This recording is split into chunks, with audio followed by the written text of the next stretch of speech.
The world knew Arya by the silence she kept and the herbs she gathered. In the small village huddled at the foot of the Dragon's Tooth Mountains, she was a ghost in a worn wool dress, a creature of the forest who bartered salves for bread and never uttered a sound. Her home was a tiny, isolated cottage where the scent of drying lavender and chamomile was permanently woven into the thatch of the roof. It was a lonely existence, but loneliness was a shield. Silence was a vow. Her hands were a testament to her true purpose. They were a roadmap of pain, crisscrossed with the fine white scars of 1,000 stings, the skin perpetually red and inflamed. Every day, she ventured into the deepest parts of the woods, to the damp, shaded groves where the stinging nettles grew thick and tall. She would gather them with bare hands, her breath catching at the fiery bite, her mind a fortress against the agony. This pain was her penance, her hope, her prayer.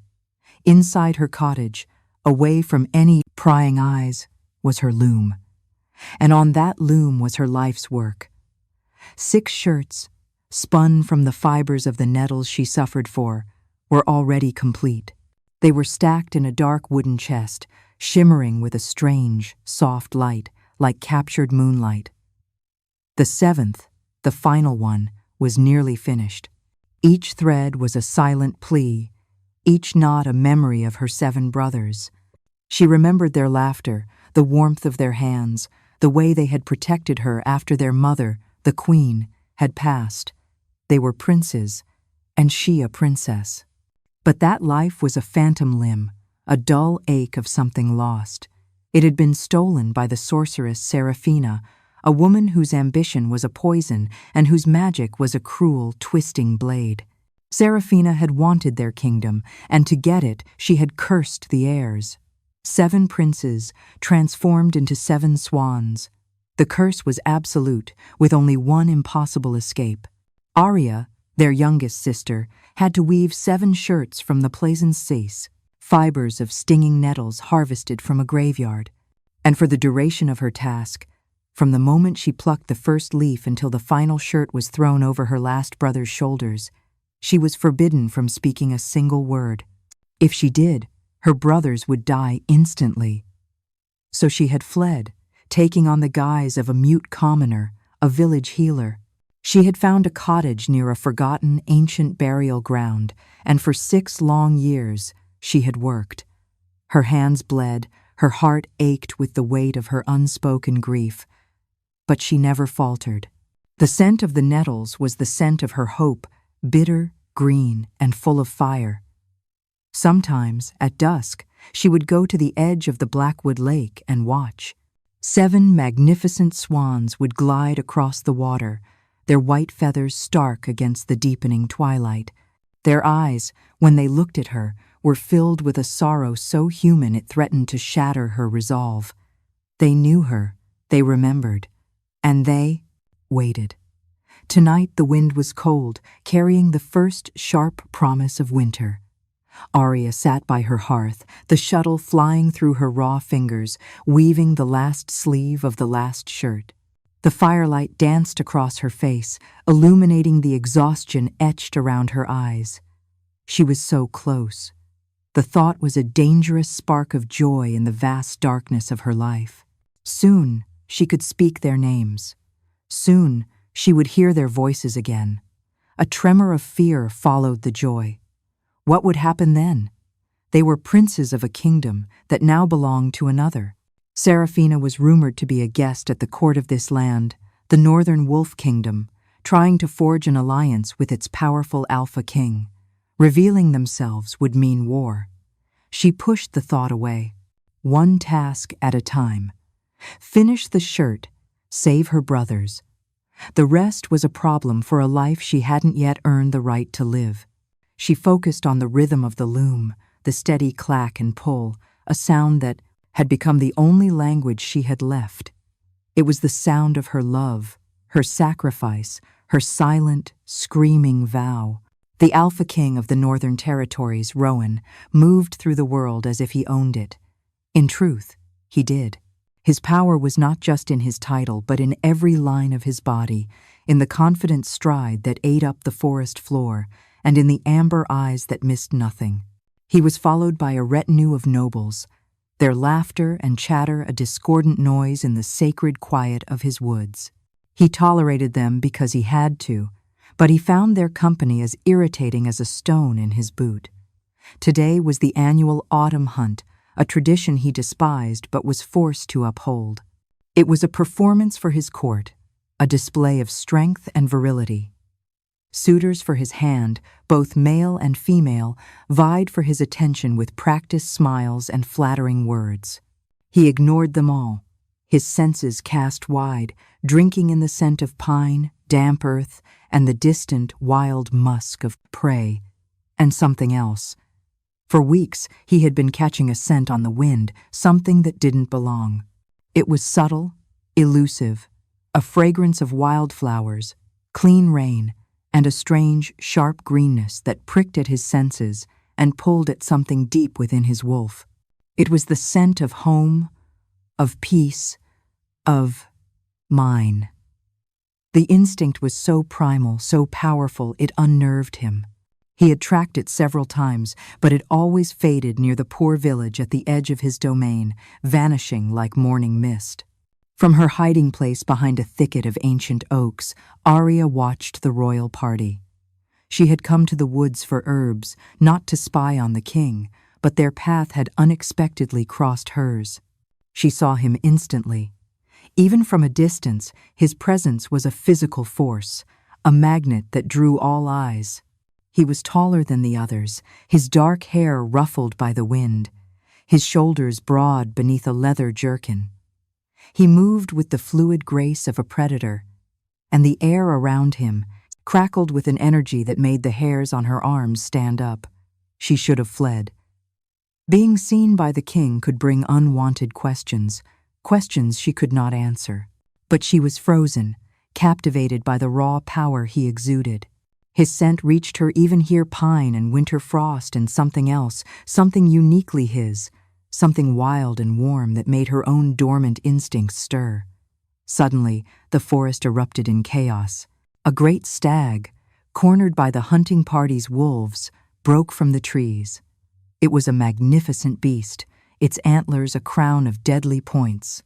With a roar of desperation, it charged. The nobles scattered, shouting in alarm. Rowan stood his ground, a low growl rumbling in his chest. One of his wolves, a massive black female named Shadow, met the stag's charge head-on. There was a terrible sound of impact, a pained yelp, and the stag thundered past, disappearing back into the woods.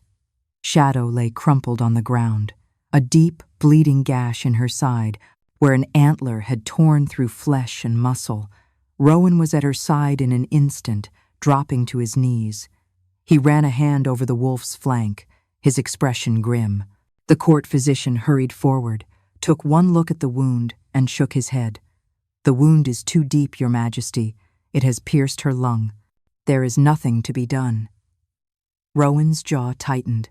He looked at the wolf, his loyal companion, now whimpering in the leaves, and his eyes were filled with a cold, hard grief. "End her suffering," he commanded quietly, turning away so he wouldn't have to watch. Arya's heart seized in her chest. No, they couldn't just give up. The wound was bad, but not fatal. Not if it was treated immediately. She knew the herbs that could stop the bleeding, the poultice that could ward off infection. She wanted to scream, to run out and tell them they were wrong. But her vow was a chain on her tongue. She watched in silent agony as a guard drew a dagger. She saw Rowan's shoulders tense, saw the profound sorrow in the set of his back. He had cared for the animal. He was not heartless. Just before the guard could act, another noble, a woman with gleaming black hair and a calculating smile, placed a hand on Rowan's arm. "My king," she said, her voice like honeyed poison, "do not mar the hunt with this sadness. Let us continue. The beast will be dealt with." Arya recognized her from whispered village gossip. Selene, a guest at the court, a sorceress, the woman who had destroyed her family. Ice flooded Arya's veins. Serafina was here. Rowan gave a curt nod, his face a mask of stone, and allowed Serafina to lead him away. The hunting party moved on, their voices fading into the trees, leaving the wounded wolf to die alone. Arya waited until they were truly gone, her heart pounding a frantic rhythm against her ribs. She couldn't let it happen. It was an act of compassion, but it was also an act of defiance against the woman who had taken everything from her. She would not let Serafina's casual cruelty win, not even in this small way. Gathering her skirts, she broke from the cover of the trees and ran toward the dying wolf. The black wolf's breathing was shallow, a ragged, wet sound that spoke of her immense pain. Her dark eyes, glazed with shock, followed Arya's approach. A low growl rumbled in her chest, a weak warning from a creature preparing for its end. "I am not going to hurt you," Arya thought, projecting the sentiment with all her might, hoping the animal could sense her intent. She moved slowly, her hands held out, palms open. Her own scent, she hoped, was one of healing, of chamomile and yarrow, not of threat. She knelt beside the great beast, her fingers gently probing the edges of the wound. It was as she'd suspected, deep, terrifying, but the lung was bruised, not pierced. The physician had been lazy or incompetent. The wolf could be saved. Working quickly, Arya pulled herbs from the leather pouch at her belt. She crushed yarrow leaves between her palms to staunch the bleeding and laid them over the gash. She mixed a paste of comfrey root and moss, creating a poultice to fight the festering that would surely set in. The wolf watched her, its growl fading to a quiet whimper as the cooling herbs began to soothe the fire in its side. The real challenge was getting her back to the cottage. The wolf was enormous, a solid weight of muscle and bone, far too heavy for Arya to carry. But leaving her here was a death sentence. Wolves from other packs or a hungry bear would find her before morning. Arya improvised. She fashioned a crude travois from 2 long branches and strips of her own thick woolen cloak, a sacrifice against the coming cold. It was grueling work. She strained, her muscles screaming in protest, as she managed to roll the heavy animal onto the makeshift sled. The wolf let out a sharp cry of pain, but did not snap at her. It seemed to understand. The journey back to her cottage was a slow, agonizing trek. Every step was a battle. She pulled with all her strength, her feet slipping on loose rocks and damp leaves. The scent of the wolf was strong, a mix of blood, wet fur, and that same wild, intoxicating musk of pine and winter frost she had scented on the king. It was dizzying, filling her head and making her feel a strange, protective fierceness. She thought of the king, Rowan, the way he had looked at his fallen companion. There was real grief there, a flicker of something raw and vulnerable beneath the hardened exterior of the alpha. Why had he abandoned her so easily? Was he so swayed by the words of the woman at his side? By Serafina? The thought soured in her stomach. It was nearly dawn when she finally stumbled into the small clearing that held her home. Exhaustion was a heavy blanket, threatening to pull her under. With one final, desperate heave, she dragged the travois over the threshold and collapsed onto the floor, her breath coming in ragged sobs. The wolf was safe. For now, over the next few days, a quiet routine formed. Arya tended the wolf's wound, cleaning it daily and applying fresh poultices. She brewed strengthening broths, which the wolf lapped up gratefully. She worked on her weaving, the shuttle a soft whisper in the otherwise silent cottage, while the wolf slept by the fire. In the silence, she found herself talking to the animal, not with her voice, but in the private space of her mind. She told it of her brothers, of the curse, of the crushing weight of her vow. She spoke of her loneliness, a confession she had never dared make to another living soul. The wolf would watch her, its amber eyes seeming to hold an unnerving intelligence. It would listen, its head cocked to one side, as if it understood every unspoken word. When her hands ached too much from the nettles and tears of frustration pricked her eyes, the wolf would nudge its cool, wet nose into her palm, a gesture of simple, profound comfort. She began to feel a connection to this creature that went beyond that of a healer and her patient. It was a thread of understanding, of shared solitude. The cottage, once a bastion of her loneliness, now felt full. The wolf's presence was a steady, warm weight against the cold emptiness of her life. Its scent permeated everything, a constant reminder of the wild, powerful world she had brushed up against, and it was a scent that, inexplicably, felt like safety. She knew she couldn't keep her. Once the wolf was healed, it would return to its master, to the king.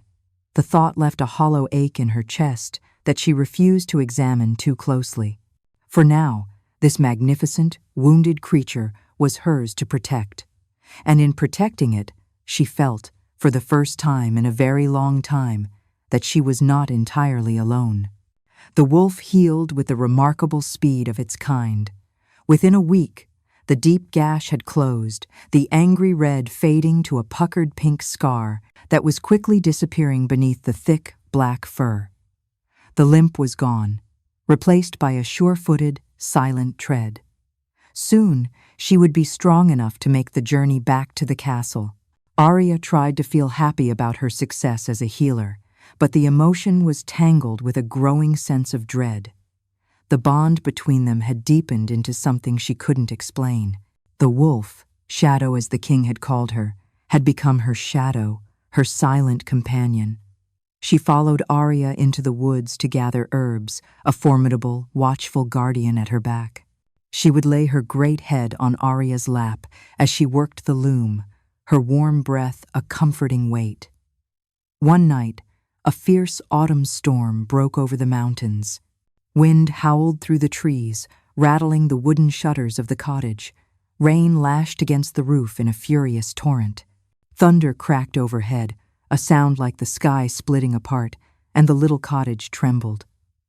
Arya had always hated storms.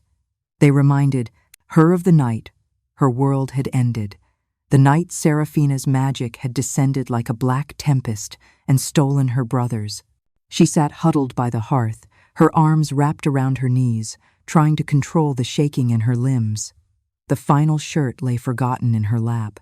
A bolt of lightning struck a nearby tree, and the cottage was plunged into a blinding flash of white, followed by an immediate, deafening clap of thunder. Arya cried out, a small, choked sound that was swallowed by the storm.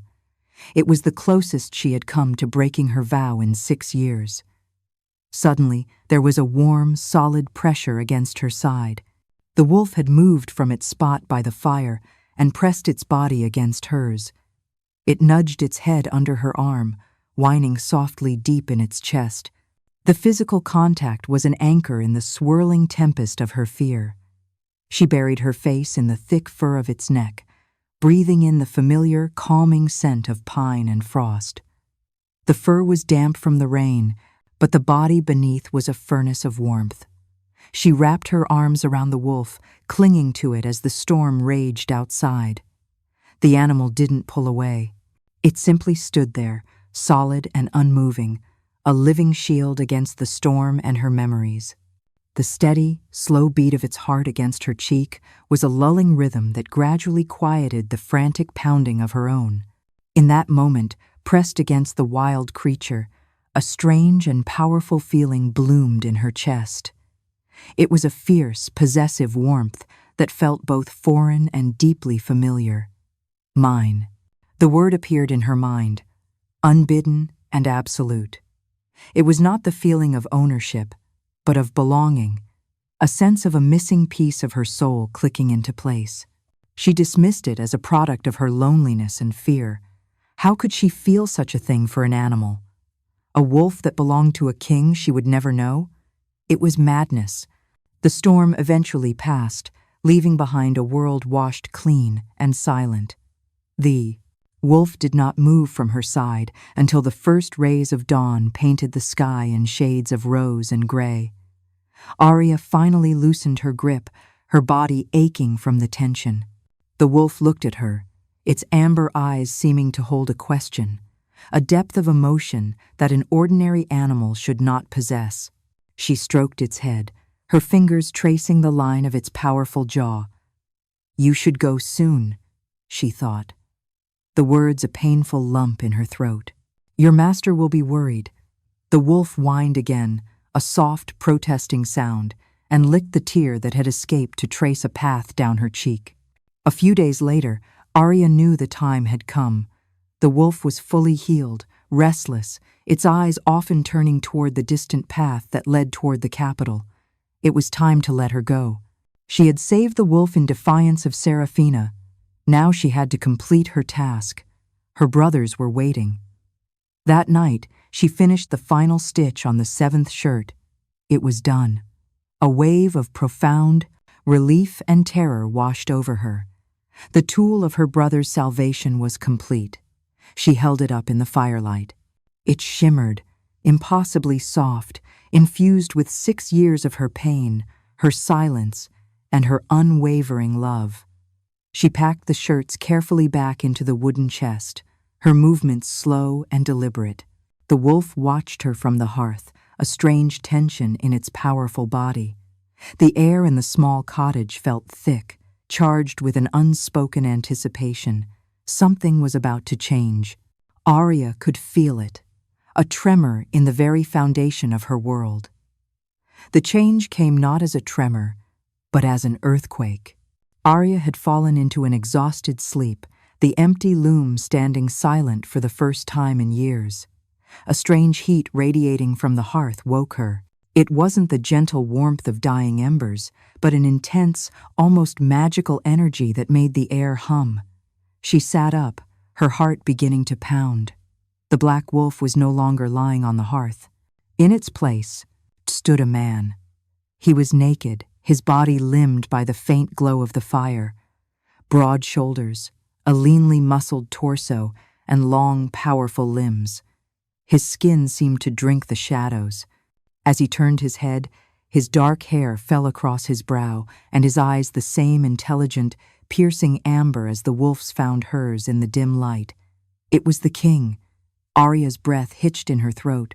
A scream built within her, but her vow clamped down on it like an iron fist, choking it back into a silent gasp.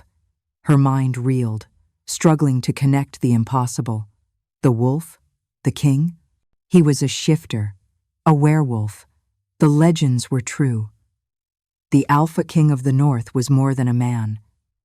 She had spent weeks healing him, talking to him, sleeping beside him. She had poured out her soul's darkest secrets to the king himself. A wave of nausea and terror crashed over her. Rowan stared at her, his own shock, a palpable force in the small room. He looked down at his own hands, then back at her, confusion warring with a dawning recognition. He remembered the pain, the stag, the command to end his suffering, and then her, a scent of wildflowers and sharp green things, gentle hands, a soft, unspoken comfort. He had shifted. An injury so severe could sometimes force a shifter into their animal form to heal, suppressing the human consciousness. He had been locked inside the wolf, aware but unable to assert control, experiencing the world through its senses. He remembered her tireless care, her quiet strength, the feel of her tears on his fur during the storm. He took a step forward, and Arya flinched back, pulling the thin blanket up to her chin. He stopped, holding up his hands in a gesture of peace. "You," he said, his voice a low, rough sound she had only heard from a distance. It was deeper, richer, in the confines of the cottage. "You are the mute healer from the village." She could only nod, her eyes wide with fear. Her secret, the shirts. He had seen her weaving. What must he think? That she was a witch? A spy? "You saved me," he continued, his gaze sweeping over the cottage, taking in the drying herbs, the empty loom, the lingering scent of nettles. "Why?" She pressed her lips together, the familiar agony of her silence burning in her throat. She wanted to explain, to tell him she couldn't stand to see a creature suffer, to tell him she had defied Serafina. But she could say nothing. Rowan's eyes narrowed slightly, frustration flickering in their depths. But then, something else shifted in his gaze. As he looked at her, truly looked at her, the woman who had saved him, the strange pull he had felt for weeks intensified 100-fold. The elusive scent that had haunted him was her. It was woven into the very fabric of this place, into her skin. His wolf, now fully integrated with his human mind, rose to the surface with a singular, possessive roar. It recognized her not just as its savior, but as something more, something essential. His pupils dilated, the amber of his irises bleeding into a brilliant, molten gold, mate. The word echoed in the deepest part of his being, a soul-deep recognition that shook him to his core. This silent, terrified woman, in a threadbare nightgown, was his, the one fate had chosen for him. Arya saw the change in his eyes, felt the sudden, suffocating intensity of his stare. It was no longer just the gaze of a king. It was the look of a predator who had found its most precious prize. All her instincts screamed at her to run, but she was trapped by her vow, trapped in the small cottage, and trapped by the terrifying, undeniable pull she felt toward him, a pull that now had a name and a face. The Alpha King had found his mate, and her carefully constructed world of silence and secrets was about to be torn apart. Rowan moved with a purpose that terrified and enthralled her. He found an old blanket she used for gathering wood and wrapped it around his waist, never taking his golden eyes off her. The raw, masculine energy he radiated seemed to shrink the small cottage until there was nothing in the world but the two of them and the thundering of her heart. "You're coming back with me," he stated. It wasn't a request. It was the command of an alpha. Panic seized her. She shook her head frantically, her hands flying up in a gesture of refusal. The castle was the last place on earth she could go. It was the heart of his power, the domain of his court, and, she now knew, the current residence of her mortal enemy, Serafina. If Serafina saw her, recognized her, "You saved my life," Rowan said, his voice softening slightly, though the steel beneath it remained. "I will not have you living in this hovel. You will be my personal healer. You will be honored. You will be protected." His eyes burned with a possessive fire. "Protected by me." Arya shook her head again, more desperately this time. She pointed to her loom, then to the chest where the shirts were, hidden, trying to convey that she had work to do, a purpose here. But how could she explain a curse to a king who thought her merely a mute peasant? His patience, already thin, snapped. He crossed the room in 2 long strides, and before she could react, he swept her up into his arms. Arya let out a muffled cry against his chest. He was so strong, his arms like bands of steel around her. The scent of him was overwhelming pine and frost, and the warm, musky smell of his skin. It muddled her thoughts, a treacherous part of her wanting to melt against him. "You are not staying here," he growled, his voice a low vibration against her ear. "You are my mate. Your place is with me." He carried her out of the cottage, as if she weighed nothing. He also took the wooden chest containing the shirts, slinging it over his shoulder. He didn't know what was inside, but he knew it was important to her, and what was important to his mate was now important to him. The journey to the castle was a W-17 blur of fear and helpless fury for Arya. She was a prisoner, taken by a king who claimed she belonged to him, a king who had no idea of the danger he was pulling her into. Their arrival at the castle caused a sensation.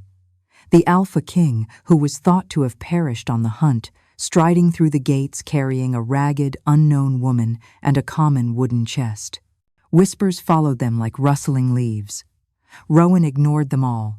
He took her directly to a suite of rooms near his own, spacious and opulent, with a soft feather bed and silk hangings. It was a cage, no matter how gilded. A stern, older man with a neatly trimmed gray beard and shrewd eyes met them there. Arya recognized him as Marcus, the king's chief advisor. His gaze swept over Arya with open skepticism and disapproval. "Your Majesty," Valerius said, his voice tight, "the court believed you lost. Selene has been leading the search parties herself." "Selene's efforts were unnecessary," Rowan said dismissively. "This is Arya. She is a healer. She saved my life. She will be staying at the castle as my personal attendant. See that she is given whatever she needs." Valerius's eyes narrowed on Arya. "A mute commoner, sire? In the royal wing?" "She is under my protection, Valerius." Rowan's voice dropped, taking on the hard edge of an alpha's command.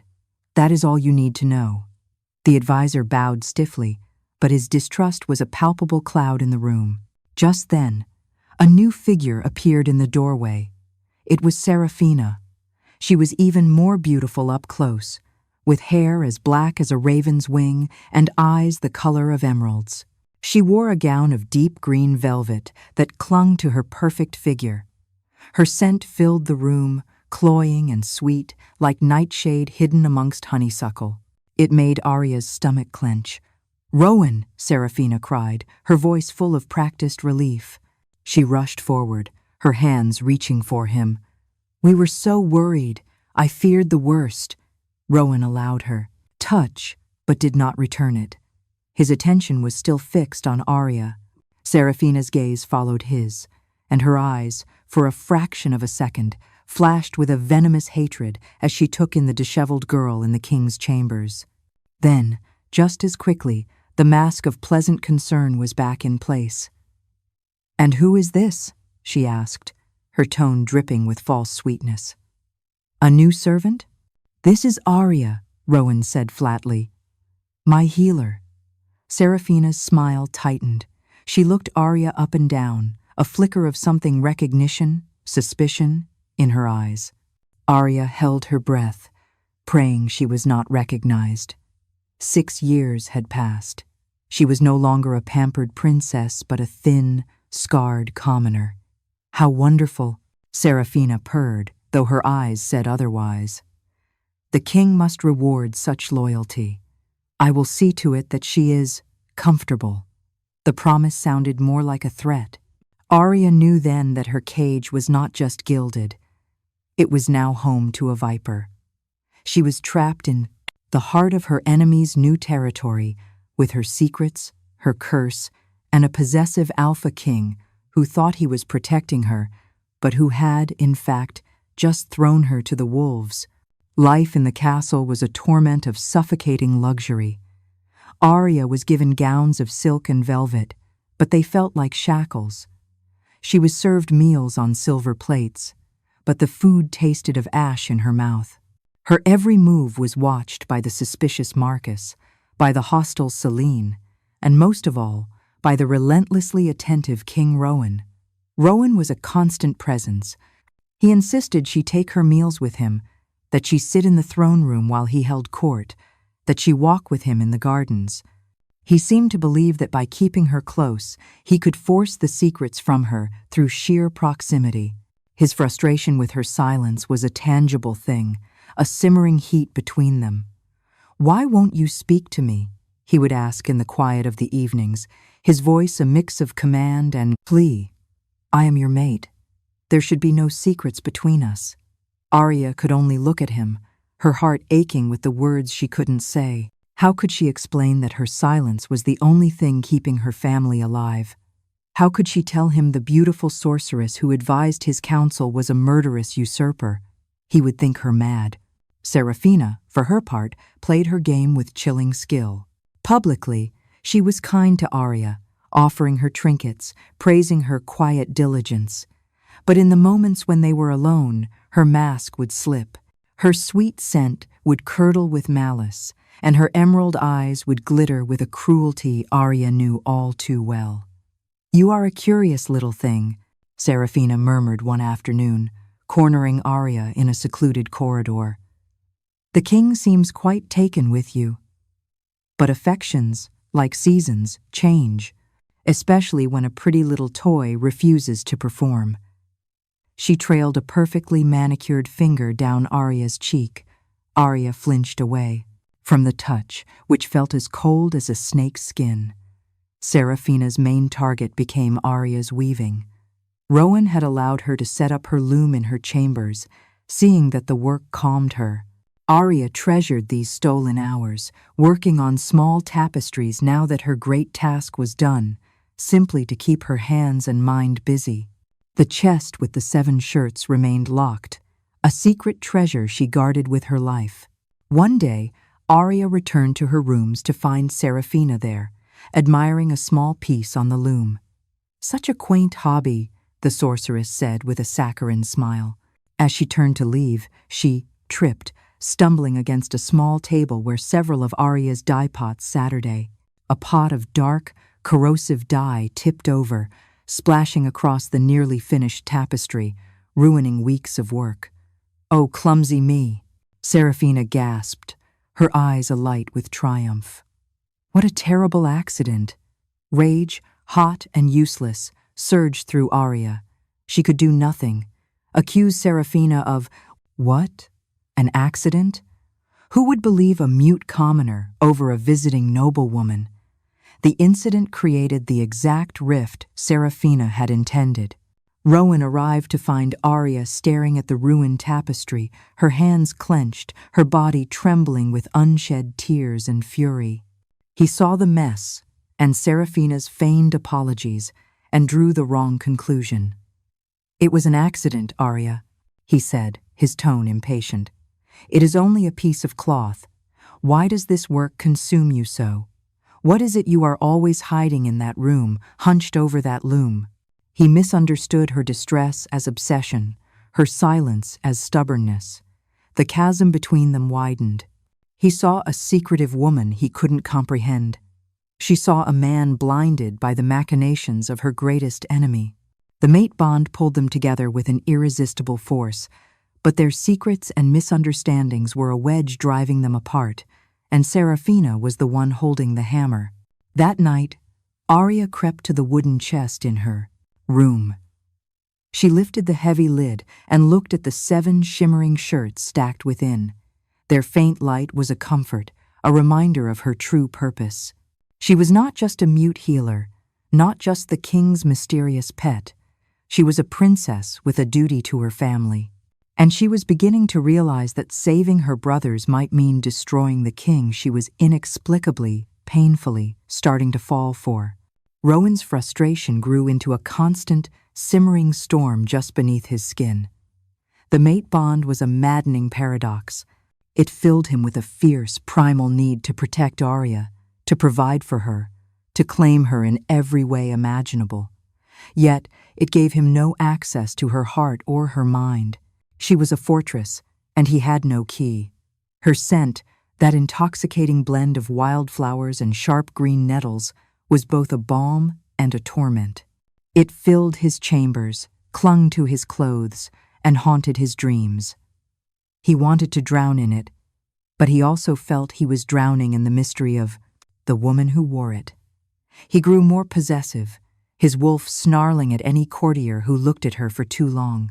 He dismissed his council meetings early just to find her in the gardens, only to be met with that same placid, impenetrable silence. Her quietness, which he had at first found serene, now felt like a judgment, a rejection. One afternoon, driven by a desperate need for answers, he went to her chambers while she was away with the castle's head herbalist. He told himself he was ensuring her safety, but he knew he was crossing a line. He needed to understand. Her rooms were simple, despite the luxury he'd afforded her. The loom stood in the corner, a new, simple warp threaded upon it. But it was the large wooden chest that drew him, the one he had carried from her cottage, the one she always kept locked.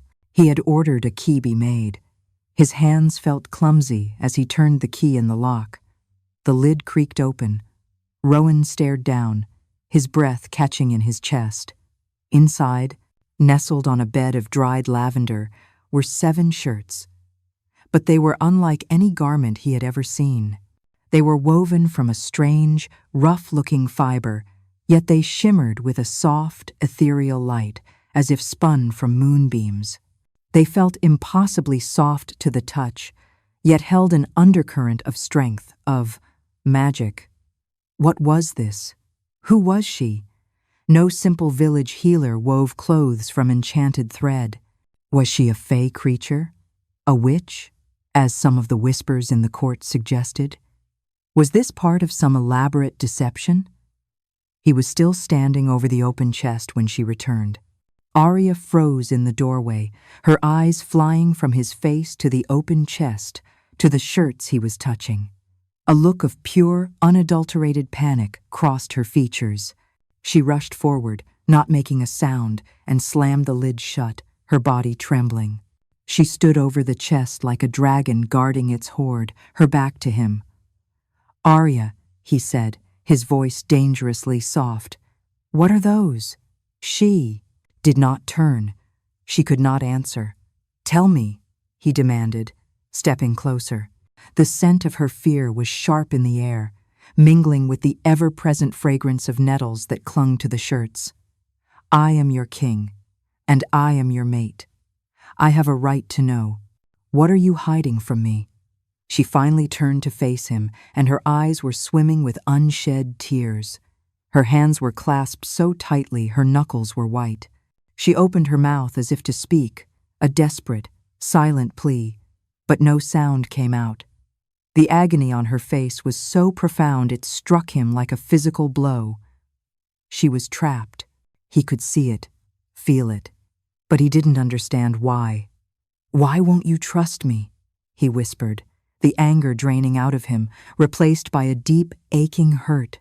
He reached for her, wanting to comfort her, to shake the answers out of her, to do anything to bridge the terrible silence between them. She flinched away from his touch, a small, almost imperceptible movement, but it might as well have been a slap. Rejection. It cut him deeper than any blade. He looked at her, at the silent, beautiful mystery that was tearing him apart. "Fine," he said, his voice turning to ice. "Keep your secrets." He turned and strode from the room, leaving her alone with her locked chest and her silent vow. And in the hallway, unseen by either of them, Celine leaned against the wall, a slow, triumphant smile spreading across her face. The king's heart was hardening against the girl. It was time to escalate her plans. It was time for a more permanent solution.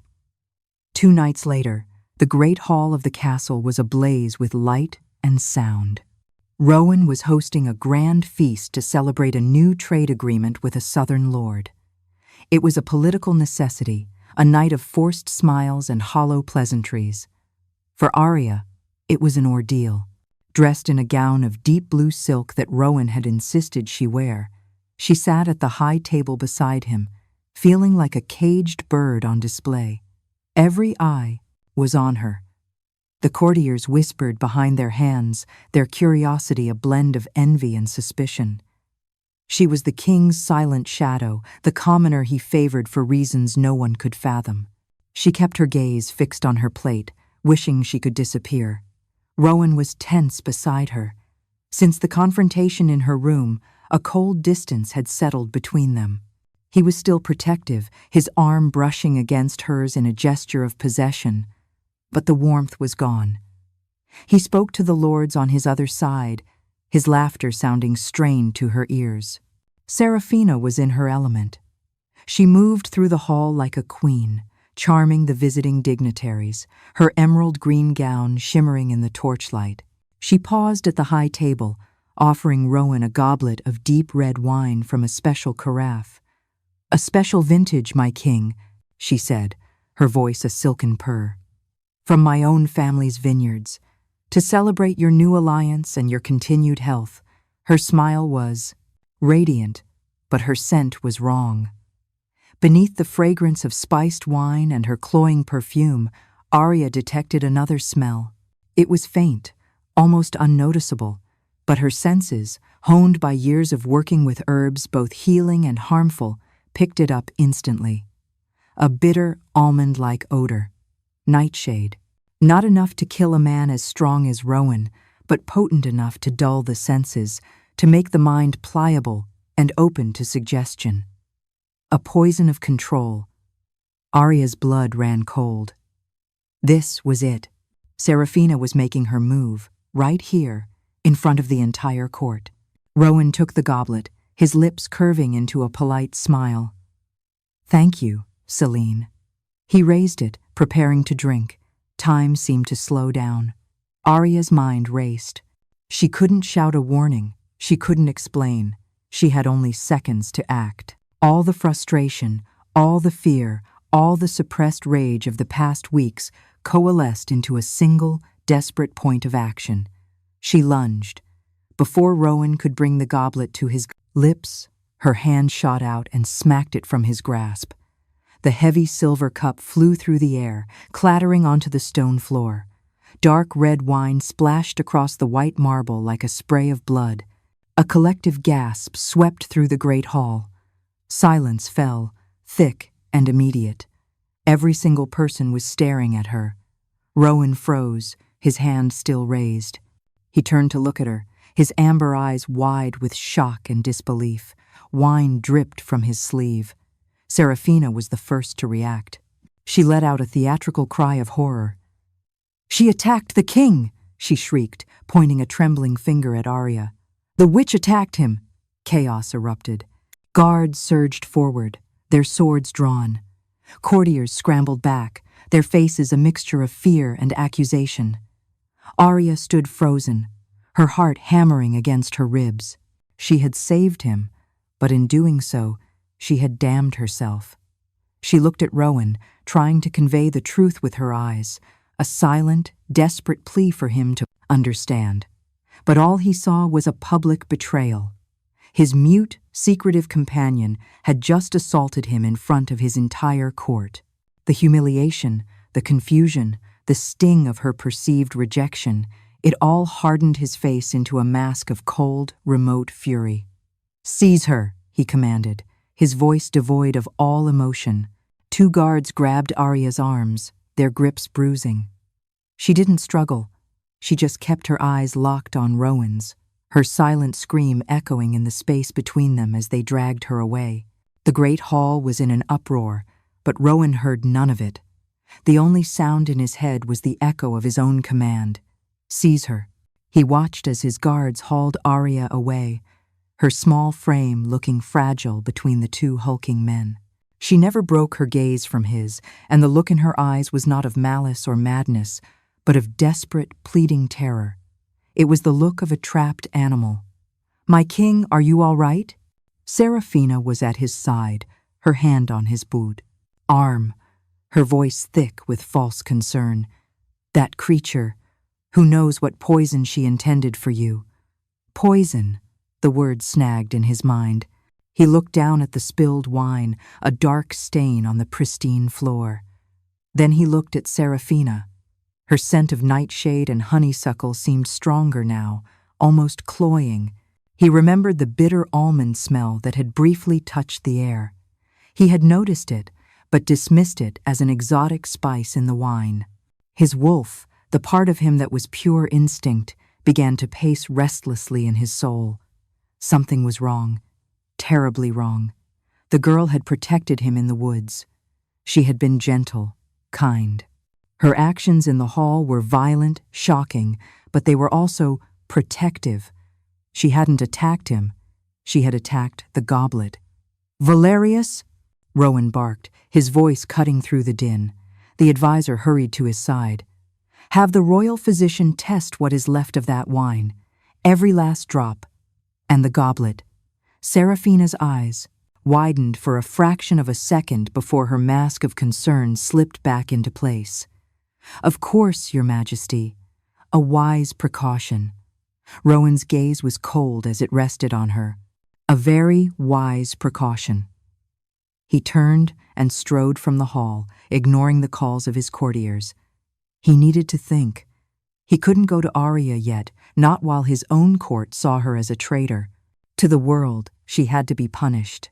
He ordered the guards to confine her to her chambers, posting 2 men outside her door. For her own safety, he announced, his voice carrying through the throne room.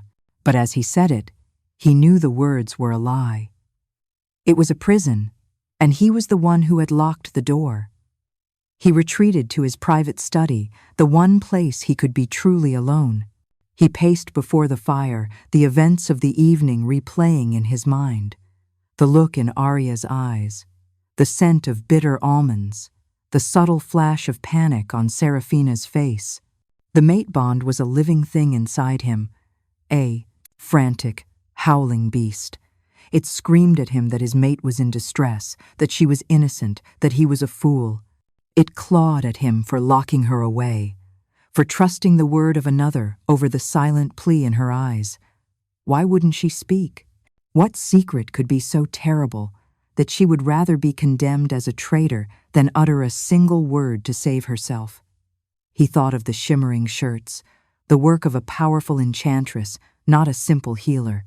He had been so blinded by his frustration and hurt that he had refused to see what was right in front of him. Arya was not what she seemed. She was embroiled in something deep and dangerous, and her silence was not a weapon against him, but a shield. A shield for what, or for whom? An hour later, Marcus entered the study, his face pale. "Your Majesty," he began, his voice low. "The physician has completed his analysis." "And?" Rowan demanded, stopping his pacing. The wine was laced with a potent concentration of nightshade. "Belladonna," Valerius reported grimly. "Not enough to kill, but sufficient to induce a state of delirium and extreme suggestibility. It is a key ingredient in compulsion potions." The truth hit Rowan with the force of a physical blow. Arya hadn't attacked him. She had saved him. She had smelled the poison, the one thing his shifter senses, dulled by the rich food and perfumes of the feast, had missed. And with no other way to warn him, she had sacrificed her own freedom and safety to protect him. A wave of self-loathing washed over him. He had called her a traitor. He had put his hands on her, had her dragged away like a common criminal. He had imprisoned the one person in the world who was unconditionally on his side, his mate. His love for her, which had been a confusing mix of desire and frustration, now clarified into a single, sharp point of desperate need. He had to go to her. He had to make this right.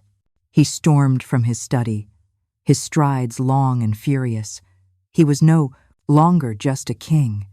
He was a male whose mate was in danger, and his wolf was in full control. He would tear down the castle brick by brick to get to her, to beg for her forgiveness. Rowan arrived at her chambers to find the two guards standing stiffly at attention. They flinched as he approached, his aura a storm of controlled fury. "Leave us," he commanded, his voice a low growl.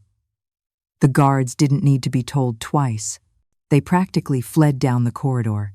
He pushed the door open and stepped inside. Arya was sitting on the edge of the bed, a small, forlorn figure in her fine silk gown. Her face was pale, her eyes wide and haunted. When she saw him, she scrambled to her feet, pressing herself back against the wall as if expecting a blow. The sight of her fear of him, shattered something inside him. He closed the door softly behind him, the sound echoing in the silent room. "Arya," he said, his voice raw, with a pain that startled him. He took a step toward her, and she flinched again. He stopped, holding his hands up. "I'm not going to hurt you."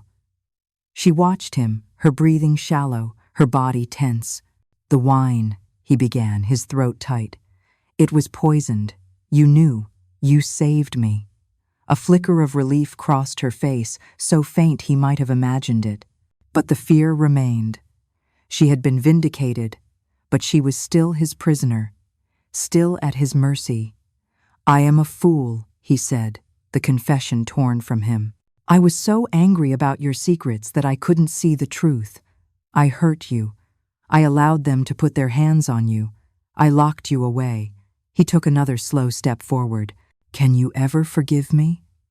He was the Alpha King. He did not apologize. He did not beg.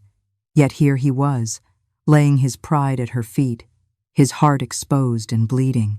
Tears welled in Arya's eyes, silent testament to the storm of emotion she couldn't express. She saw the genuine remorse in his face, the raw agony in his golden eyes. This powerful, dominant male was completely vulnerable before her. She gave a small, almost imperceptible nod. Forgiveness. It was all the invitation he needed. In 2 long strides, he closed the distance between them. He didn't grab her, didn't command her. He gently took her face in his hands, his thumbs stroking her cheekbones. His touch was electric, a jolt of warmth that chased away the cold fear. "Why?" he whispered, his forehead resting against hers. "Why do you protect me, even when I am a blind idiot? Why won't you let me protect you?" Her tears spilled over, tracking paths down her cheeks. She looked up at him, her lips parted in a silent, desperate effort to speak, to tell him everything, to tell him about Seraphina, the curse, her brothers. But the vow was absolute. He saw the struggle, the torment in her eyes, and he finally understood. Her secret was not something she wouldn't tell him. It was something she couldn't. "It doesn't matter," he murmured, his voice thick with emotion. "Whatever it is, we will face it together. I don't need your words. I just need you." And then he lowered his head and kissed her. It was not a gentle kiss. It was a deluge, a release of all the pent-up frustration, fear, and desperate yearning that had been building between them for weeks. It was fire and possession, a desperate claiming. His mouth moved over hers, and she opened for him with a soft, broken sound. The mate bond, which had been a tense, thrumming wire between them, ignited. It flared into a brilliant, consuming inferno. Arya felt it deep in her soul, a sense of rightness, of coming home. She wrapped her arms around his neck, pulling him closer, answering his desperate kiss with her own silent fervor. This was more than a kiss. It was a promise, a confession, an acceptance. In his arms, she was not a mute commoner or a mysterious witch. She was his, and in her embrace, he was not just a king, he was hers.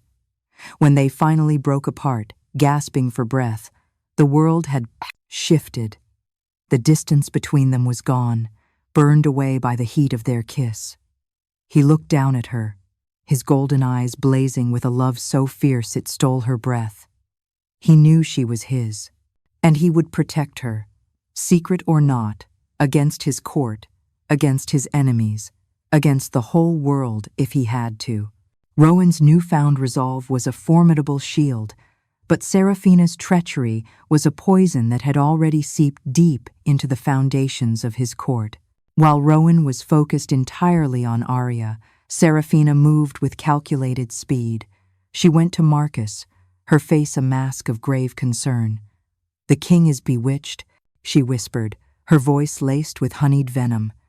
"That mute girl, she is not what she seems. She practices a dark, subtle magic. She has ensnared him." Valerius, already deeply suspicious of Arya, was fertile ground for Seraphina's lies. "The king is not himself," he admitted, his brow furrowed. "He ignores his duties. He sees no one but her. There is more," Seraphina continued, her eyes wide with feigned fear. "I had my own agents investigate her cottage. They found things." She produced a small, leather-bound book. Inside were detailed drawings of the 7 shimmering shirts, alongside sketches of Arya's herbs, some for healing, but others, when drawn next to symbols of dark magic, looked like potent poisons. The centerpiece of the deception was a forged letter, written in a script that mimicked Arya's, detailing a plot to enthrall the king and seize control of the northern territories with the help of 7 winged masters. It was a masterpiece of deceit. To Valerius, it was confirmation of his worst fears. The girl was a spy, a witch, and the king was her enchanted puppet. The safety of the kingdom was at stake. Serafina then engineered her masterstroke. A rider arrived with an urgent, falsified message. Raiders were attacking a settlement on the eastern border. It was a remote but vital location, a threat the king could not ignore. Rowan was torn. "I cannot leave you," he told Arya, his hands framing her face. "Not now." "You must," she conveyed with her eyes, her hands pushing gently against his chest. "You are the king. Your people need you." She knew it was a risk, but she could not let him shirk his duty for her. Reluctantly, he agreed. "I will be gone 3 days, no more," he promised, sealing it with a hard, possessive kiss. "When I return, we will deal with Serafina and unravel your secrets. Together." He placed a dozen of his most loyal royal guard at her door before he rode out, believing she was safe. The moment his banner disappeared over the horizon, Serafina and Valerius acted. They went to the captain of the royal guard, a man loyal to the kingdom above all else. They showed him the evidence. Convinced that he was acting to save his king and his homeland from a dangerous enchantress, the captain agreed to follow Marcus's orders. They came for Arya at midnight. Rowan's personal guard, outnumbered and faced with the authority of the king's chief advisor, were forced to stand down. Arya awoke to the sound of her door being forced open. Valerius stood there, his face grim. Behind him were castle guards, their faces set and hostile. "Arya of the woods," Valerius pronounced, his voice ringing with cold authority. "You are under arrest for high treason and the practice of forbidden witchcraft." Terror, cold and absolute, seized her. They dragged her from her rooms, ignoring her silent struggles. They took her loom. They took her herbs. And worst of all, they took the locked wooden chest containing the 7 shirts, her life's work, her brother's only hope. The separation from Rowan was a physical agony. The mate bond stretched thin, a taut wire of pain and fear. She was thrown into the castle's deepest dungeon, a place of cold stone, dripping water, and utter despair. The heavy iron door slammed shut, plunging her into darkness. She was alone, stripped of everything, her secrets exposed and twisted into lies. Rowan was gone. Serafina had won. The dungeon was a place where hope went to die. Days bled into one another in the damp, chilling darkness. Arya's silk gown was soon torn and filthy, a cruel mockery of the life she had briefly known. Her only company was the scurrying of rats and the distant, muffled sounds of the castle above. The mate bond was a constant, dull ache in her chest, a phantom limb that told her Rowan was far away and getting farther. The raiders on the border, she realized with dawning horror, were likely a wild goose chase, a trick to keep him away while Serafina tightened her net. A week into her imprisonment, Marcus came to her cell. He did not look triumphant, only weary and sad. "The council has found you guilty," he said through the bars, his voice heavy. The evidence was overwhelming. "You will be executed at the next full moon for the treason you have committed against the crown." The full moon, 2 weeks away. The words were a death sentence, but another piece of news he delivered was even worse. To stabilize the kingdom in this time of crisis, he continued, unable to meet her eyes, and to forge a strong alliance against magical threats, King Rowan has agreed to take Selene as his wife. The betrothal was announced this morning. The world tilted on its axis. No, Rowan would never agree to that. Not after their kiss, not after his promise. He would never choose Serafina. Unless he was no longer choosing for himself, Arya understood at once. Serafina hadn't needed the poisoned wine. With Arya gone, branded a traitor, she had Rowan to herself. She must have used her magic on him, a more subtle, powerful enchantment to cloud his mind, to dull his feelings for Arya and make him compliant. The thought of him in Serafina's clutches, his mind, not his own, was a torment worse than any execution. All was lost. He was lost. Despair was a cold, heavy shroud. She had failed.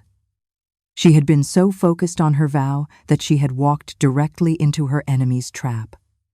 Her brothers would remain swans forever, and the man she had come to love would be married to their tormentor. She sank to the filthy straw on the floor, the fight finally draining out of her. A few nights later, she was roused by a faint scratching sound at her cell door. A small panel at the bottom, used for passing food, slid open. A young, familiar face peered through. It was Tomas, a stable hand she had shown kindness to once, tending to a cut on his hand when no one else would. "My lady," he whispered, his voice trembling. "I don't believe what they say about you. None of the stable folk do. You were always good to us." Hope, a tiny flickering candle flame, sparked in the darkness of her heart. "They're burning your things," he whispered urgently, calling it witches' paraphernalia. I managed to save this." He pushed a bundle through the opening. It was the 7th shirt, the final, unfinished one. It must have been separated from the others. "And this," he added, pushing a small, rough sack through. "It's not from a graveyard, but it's all I could find." Arya's trembling hands opened the sack. It was full of stinging nettles. It wasn't a full escape. It wasn't a pardon. But it was a chance. A desperate, impossible chance. The shirt was nearly done. Only part of one sleeve remained.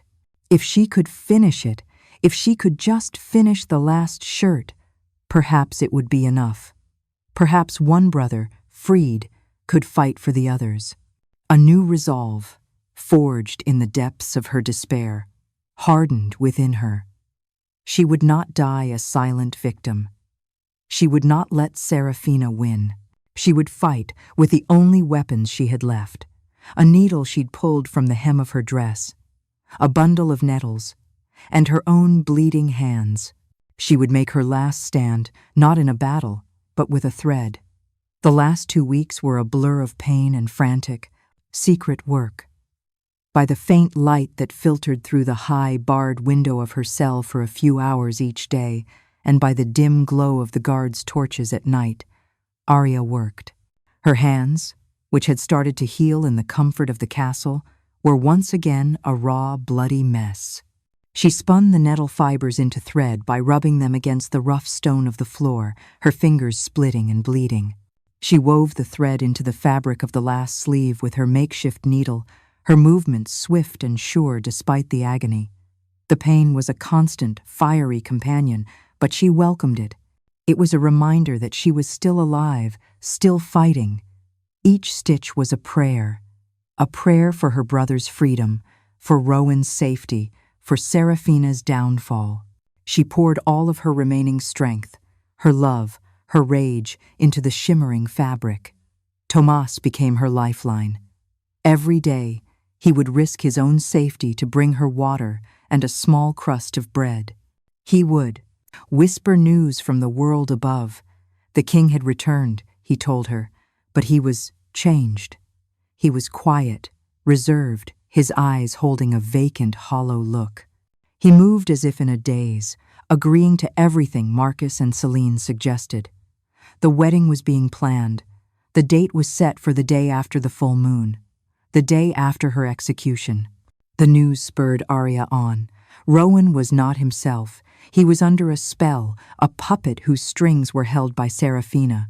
He wasn't choosing this. He was trapped, just as she was. She was not just fighting for her brothers anymore. She was fighting for him, too. The night before the full moon, she wove the final thread. The 7th shirt was complete. It was not as perfect as the others. The thread was rougher, stained in places with her own blood, but it was whole. It pulsed with a faint, warm light in the oppressive darkness of her cell. She held it to her chest, her body trembling with exhaustion and a terrifying, desperate hope. She had done it. Her part of the curse was fulfilled. But what now? How could she get the shirts to her brothers?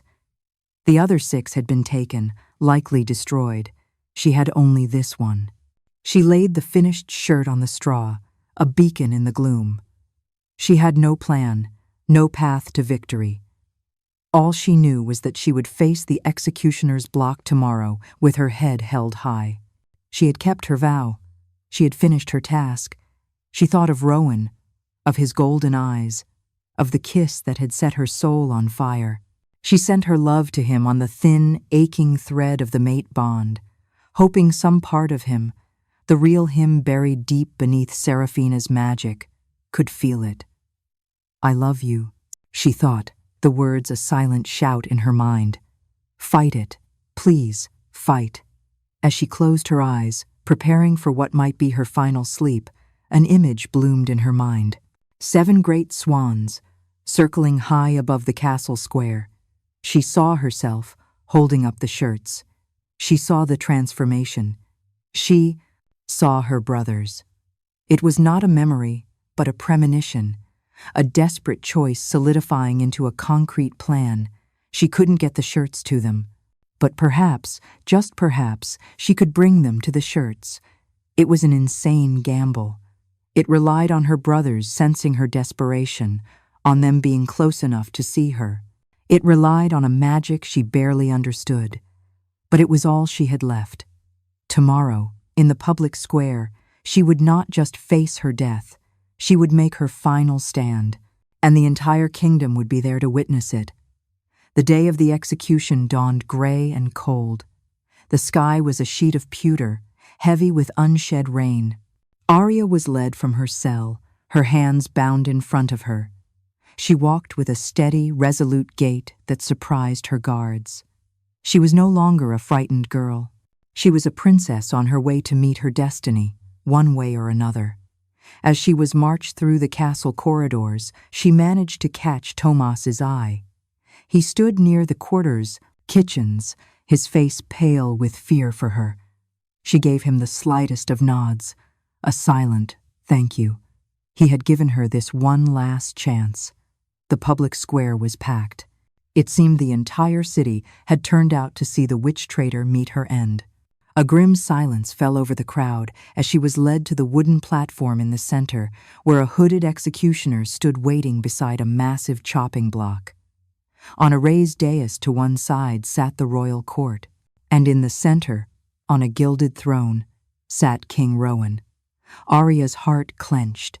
He was magnificent in his royal finery, but his eyes were what broke her. The vibrant gold was gone, replaced by a dull, lifeless amber. He stared straight ahead, his face a handsome, empty mask. He was there, but he was gone. Beside him, looking every bit the triumphant queen to be, was Seraphina. She wore a gown of blood red, a cruel slash of color against the gray day. She met Arya's gaze across the square, and a small, vicious smile played on her lips. Arya was forced to her knees, her head pushed down toward the block. She could smell the damp, splintered wood stained with the blood of those who had come before her. But she did not look down. She looked up at the oppressive gray sky. She closed her eyes and focused all her will, all her love, all her desperation. She thought of her brothers. She pictured their faces, remembered their voices. She called to them in the silent language of her soul, a desperate, piercing cry for help. "Come to me, please. I am here. I need you." The executioner raised his heavy axe. The crowd held its collective breath. Suddenly, a shadow fell over the square. A gasp rippled through the crowd. People pointed toward the sky. Arya opened her eyes. They were here. 7 magnificent swans descended from the gray clouds, their massive wings beating the air with a sound like rushing wind. They circled the square once, their mournful cries echoing off the stone buildings, before landing in a prime flurry of white feathers in the open space before the execution platform. The crowd fell back in awe and fear. No one had ever seen such creatures up close. Seraphina shot to her feet, her face contorted with shock and fury. She recognized them. Rowan remained seated, his dull eyes showing only a flicker of mild curiosity. He did not understand what he was seeing. The executioner hesitated, his axe held aloft, confused by the sudden turn of events. This was her moment. With a strength born of pure adrenaline, Arya surged to her feet. The guards beside her were too stunned to react. She ripped at the bodice of her ragged dress, where she had hidden the one thing that mattered. She pulled out the 7 shimmering shirts. She had stolen them back. In the chaos of her arrest, Tomas had seen where the chest was taken a storage room for confiscated goods. He had retrieved the other 6 shirts and smuggled them to her the night before, hidden in a loaf of bread. Holding them high, the 7 garments of nettle and moonlight, she faced the swans. They looked at her with intelligent, waiting eyes. She took a deep breath, preparing to break her 6-year vow. The first word felt like breaking stone in her throat. Brothers. The word tore from Arya's throat, rough and cracked from disuse, but it rang across the silent square with the force of a thunderclap. It was a sound of love, of grief, of triumphant, earth-shattering release. As the word left her lips, a wave of magical energy, warm and golden, erupted from her. The vow was broken. The curse was fulfilled. She threw the shimmering shirts. They flew through the air, each one finding its target, settling over the feathered forms of the 7 swans. A blinding white light enveloped the birds. The crowd cried out, shielding their eyes. When the light faded, the swans were gone. In their place stood 7 tall, powerful men. They were warriors, clad in the silver and blue of a kingdom long thought lost, their faces noble and fierce. Her brothers were home. The crowd stared, stunned into utter silence. Marcus's jaw dropped, the evidence he had built his case on turning to ash in his mind. The most profound change, however, happened on the dais. The sound of Arya's voice, the voice of his true mate, spoken with such power and love, was the key that shattered Seraphina's enchantment. It was like a physical blow to Rowan. Color flooded back into his face, his posture straightened, and his eyes blazed to life, the dull amber erupting into the molten gold of a furious alpha. He was back, and he remembered everything. "Arya," he breathed, his voice a choked whisper. He saw her, not as a prisoner, but as a warrior queen, radiant and powerful. He saw her restored brothers. He saw the triumphant smirk on Seraphina's face curdle into pure, unadulterated panic. "Seraphina," Arya said, her voice stronger now, ringing with righteous fury as she pointed a trembling finger at the sorceress. "You cursed my family. You usurped our throne. You tried to murder my mate and steal his kingdom. Your treason ends now." "Lies. She's a witch," Seraphina shrieked, desperately trying to regain control. She raised her hands, green, sickly light beginning to coalesce around her fingertips. "Guards, kill them all!" But before she could unleash her spell, Arya's eldest brother, Adrian, stepped forward. He raised a hand of his own, and a shield of pure silver light shimmered into existence, deflecting Seraphina's magic harmlessly. "You have no power here, usurper," he declared, his voice booming with royal authority. Rowan was already moving. He leaped from the dais, his powerful form landing lightly on the stones below. A single guttural roar of pure alpha rage ripped from his throat, a sound that promised death. The castle guards, who had been frozen in confusion, now saw their true king, his power unleashed, and they knew instantly who to obey. "Seize her," Rowan commanded, his golden eyes fixed on the now terrified sorceress. "Manacle her in cold iron, now." The royal guard, Rowan's most loyal men, surged past the confused castle guards. Seraphina tried to flee, but she was no match for them. They grabbed her, snapping heavy iron cuffs onto her wrists. Her magic sputtered and died, suppressed by the metal.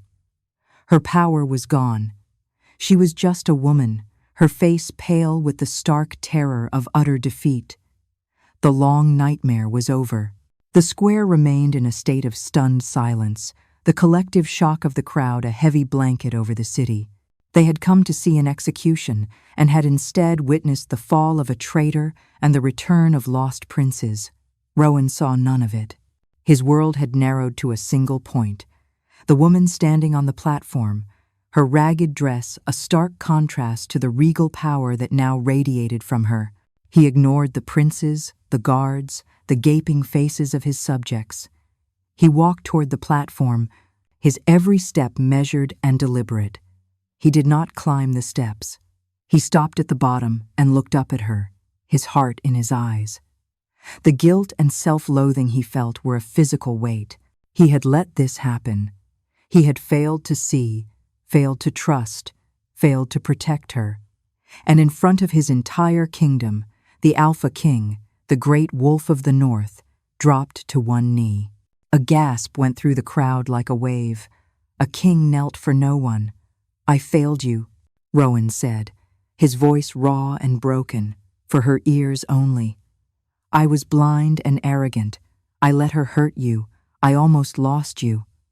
Arya descended the steps until she stood before him. She reached out a hand, her fingers still red and scarred from the nettles, and gently touched his face. His skin was warm, real. He was himself again. Tears of relief streamed down her face. "You found me?" she whispered, her voice still a little hoarse, but clear and beautiful. "You came back to me." "Always," he vowed. He rose to his feet, pulling her into his arms, crushing her against him. He buried his face in her hair, breathing in her scent wildflowers and nettles and her, the scent of his soul's home. The crowd watched, mesmerized, as their fearsome king held the condemned witch with a desperate, tender reverence. He pulled back just enough to look at her. "I love you," he said, the words clear and certain. "I love your silence, and I love your voice. I love your strength." "I love you," she answered, the words feeling new and wonderful on her tongue. Then he lowered his head and kissed her. It was not like the first desperate, frantic kiss in her chambers. This was a kiss of reverence, of public declaration. It was a kiss that told the entire world that this woman was his, the center of his universe. As they kissed, a low growl rumbled in his chest. He pulled back slightly, his golden eyes blazing with possessive intent. He tilted her head to the side, exposing the delicate line of her neck. Arya understood. She gave a small, consenting nod. He bent his head and sank his teeth into her flesh, just over her pulse point. It was not a violent act, but a mark of finality, a gentle but firm bite that sent a shock wave of pure golden magic through her entire body. The mate bond, which had been a taut wire of connection, now became an unbreakable chain of solid gold, forged in magic and love. A faint, glowing mark, like a crescent moon, appeared on her skin where he had bitten her. The claiming mark. He raised his head and faced his people, his arm wrapped securely around his mate. "This is Arya," he declared, his voice booming across the square, filled with all the power and authority of the Alpha. "Princess of Astoria, savior of this kingdom, and my mate. Your future queen." A moment of stunned silence, and then the square erupted. A single cheer started, then swelled into a deafening roar of approval and joy. They had not just witnessed a spectacle, they had witnessed the birth of a legend. Epilogue. 1 month later, Arya stood on the private balcony of the royal chambers, the rising sun casting a warm, golden glow across the land. She was no longer dressed in rags or borrowed silks, but in a simple yet elegant gown of deep blue, the color of her family's crest. In her hands, she held a warm mug of tea, the steam curling into the crisp morning air. The kingdom below was peaceful, tranquil. A pair of strong arms wrapped around her from behind, and a familiar, beloved weight settled against her back. Rowan rested his chin on her shoulder, his warmth seeping into her. "You are thinking so loudly I can hear it from the bed," he murmured, his voice still rough with sleep. She smiled, leaning back against his solid chest. "I am thinking that I am not very good at this," she admitted softly. "Being a queen." He chuckled, the sound a low vibration against her spine. "You are learning. Though you did tell the ambassador from the Southern Isles yesterday that his trade proposal was the single most idiotic arrangement of words you had ever heard." "It was," she said primly, a playful glint in her eye. "He was trying to cheat you." "I know," Rowan said, his voice turning serious as he turned her in his arms to face him. "You see things I do not. All those years of silence. You learn to watch, to listen. You are a better ruler than I am already." "I am not," she protested, but her heart swelled. He gently took her left hand, turning it over. The fine white scars from the nettles were still visible on her palms and fingers, a permanent reminder of her sacrifice. He traced them with his thumb, his expression full of awe. "These," he said softly, "are the hands that saved a kingdom. 2 kingdoms. They are the strongest, most beautiful things I have ever seen." He raised her hand to his lips and kissed the palm, his gaze never leaving hers. "Never hide them." "Some things change for the better," she whispered, her free hand coming up to cup his jaw. "My brothers are home, negotiating the reunification of our lands. Serafina is mucking out the royal stables for the rest of her life, her magic permanently bound, and the fearsome Alpha King of the North now knows how to listen. Only to you," he growled playfully, his golden eyes alight with love and mischief. "You are the only one I will ever obey." "Good," she said, a slow smile spreading across her face. "Because I have a few suggestions about that trade proposal." He laughed, a full, genuine sound of pure happiness that echoed across the balcony. He pulled her close, his lips finding hers in a kiss that was both passionate and deeply comforting. It was the kiss of a peaceful morning, of a future secured, of a love that had been forged in silence and fire. The world outside could wait. For now, in the light of the new dawn, the Alpha and his queen were finally home.